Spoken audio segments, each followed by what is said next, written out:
Hello everyone! I hope you've mastered Python numbers from our last session.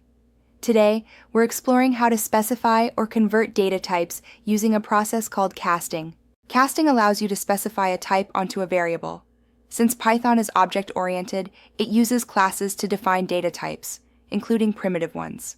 The int function constructs an integer from an integer literal, a float literal by removing decimals, or even a string representing a whole number. Similarly, float creates a floating point number from an integer, another float, or a string that represents a valid number.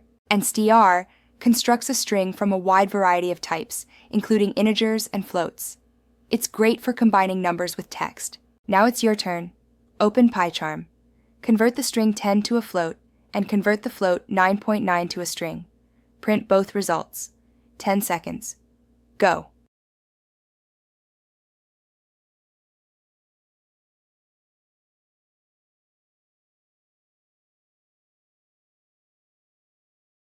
Did you get it?